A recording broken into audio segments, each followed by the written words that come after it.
Contemporary compendium. Question. How do you answer people that say the altar to the unknown God in Athens that Paul writes about is evidence that Muslims, Hindus, etc., all unknowingly worship the Christian God in their own way? Yeah, I'm waiting to see which cardinal gets sent to Pakistan to tell them that Muslims and Hindus worship the same God and that it's the Catholic God. That should go over really well in Pakistan. Yeah. That's rough. So, yeah. Well, I mean, what do I say to those people? I say that's dumb. Yeah, because that's wildly out of context, right? So we're dealing with Athens, Greco-Roman paganism, really Roman paganism. They believed in regional and local deities, right? We have this view of like this pantheon that's like the Justice League or something, of these like superpowered beings with different powers, you know, like these 12 guys, right? Yeah. Who sit on top of Mount Olympus. That's not what they believed at all, right? They'd been to the top of Mount Olympus. It's not that tall. They knew there weren't guys in togas hanging out there. Like, there were regionally. So if you were in Athens, you're worshiping Athena and Hephaestus. Those were your local gods, right?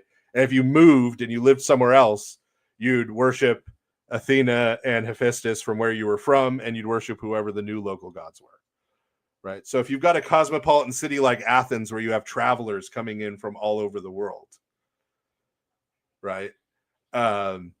They would have shrines to all these different gods from all these different places for travelers from those places to come and sacrifice. And then they had this catch-all one, right? The God we don't know about, right? So if you couldn't find yours, you could go there, right?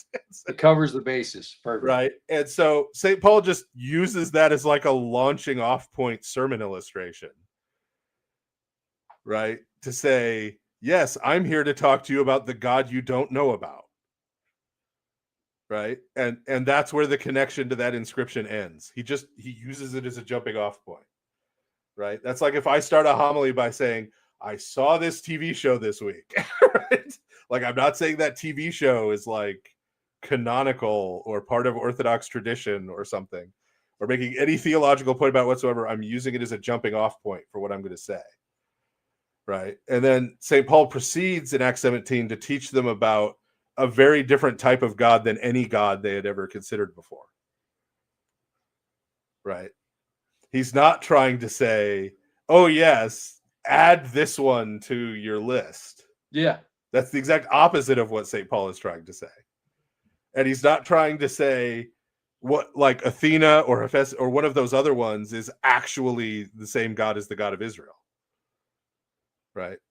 So I could see trying to use that and failing miserably with the Hindus. I don't know how that would even work with the Muslims. If I was going to try and do that with the Muslims, I'd use more like Saint Photini, the Samaritan woman at the well, where Christ says, you worship who you do not know, and we worship who we know, and try and say, well, the Muslims are worshiping the true God. They just don't know him. I try and play that thing.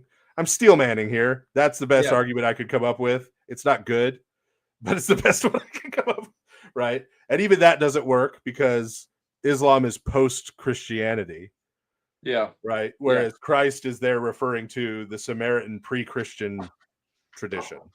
Well, what they try to do, because I don't know if you're familiar too much with the channel, but I was doing a bunch of Vatican II debates not that long ago. Well, at this point, maybe it was like 6 months ago. So I guess it was, in YouTube terms, that might be a long time ago.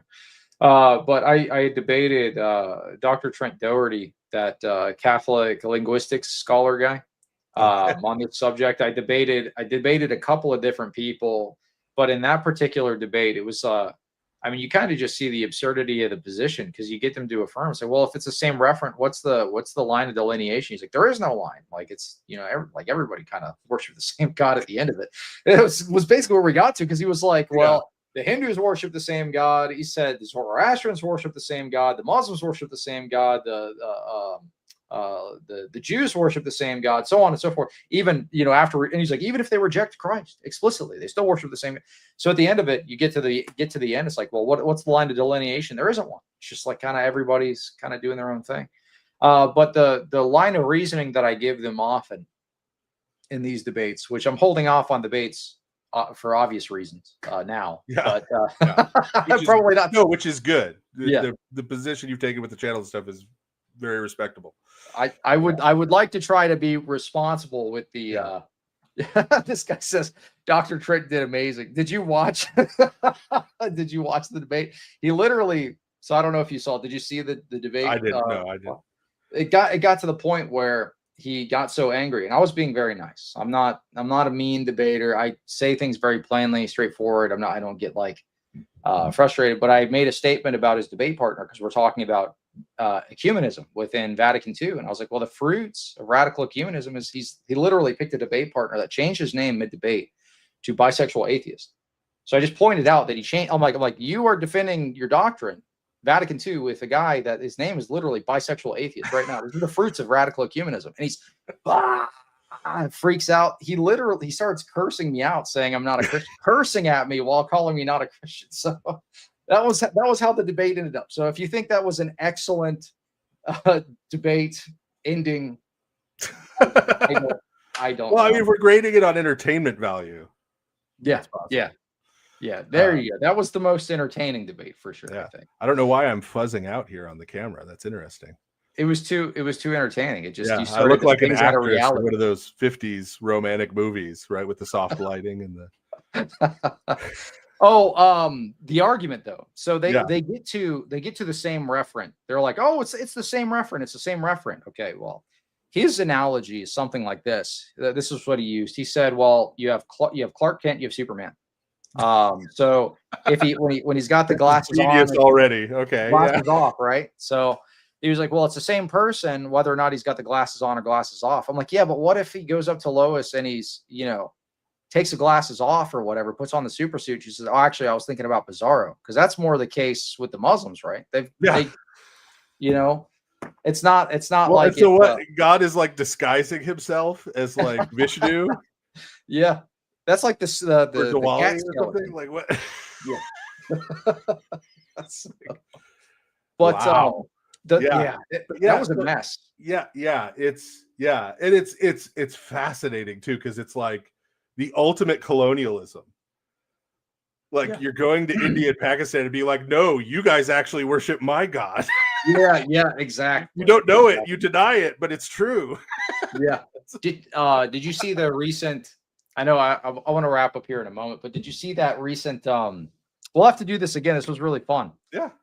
Love to have you back on the show at some point. But there was a recent document that was released by the Vatican, dicastery for whatever, was saying something along the lines of they were congratulating the Hindus on their Diwali festival or something. Yeah. And they were like you're like earnest worship for God, capital G. Yeah. In this, and it says at the top, in the spirit of nostra aetate.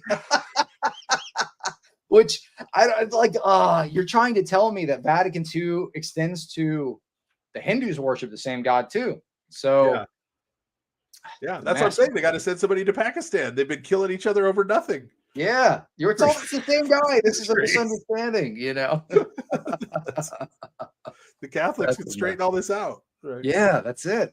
Well, don't you know we gotta this. I probably shouldn't say this, but I'll say it anyway. I feel like with this papacy in particular, it's almost like very accelerationist. I feel like I see a new crazy statement every single week. Have you noticed that, or is it just me? Yeah, it's so I'm like I said, I'm in a 70% Roman Catholic area. We're getting lots of young Roman Catholic families who just like want to go to church, Yeah. That's and follow Christ, and they don't understand what's happening, and they want something that's not going to change anytime soon, let alone week to week. Yeah. And so it's amazing. I mean, I was aware of how bad things were getting. Like we talked about William Lane Craig and Protestantism. Like 10 years ago, I was saying that within 50 years, the Orthodox Church would be the only church that still affirmed the Nicene Creed. Yeah. And I thought the Catholics would probably be the last holdout, at least with their version, but now I don't know. Yeah, I'm not sure. It's honestly, it's getting kind of scary in my opinion, because I'm like, you know, I'm looking at, I don't know, because for me, even seeing like, yeah, I have disagreements with Roman Catholics. I just feel bad for a lot of them, to be honest. Like Yeah. the I especially have like compassion for the people. yes, It's the institution that's collapsing and doing them wrong and abusing them. absolutely. I see guys that, you know, I like Timothy Gordon having to sit there and you know, defend the stuff, or like Anthony Stein. I see him on X. I actually like Anthony Stein's show, but it'll be like, this is apostasy, like, you know, talking about what Pope Leo said. And I'm like, okay, I comment, I'm like, Anthony, if this is apostasy, what's the play, you know?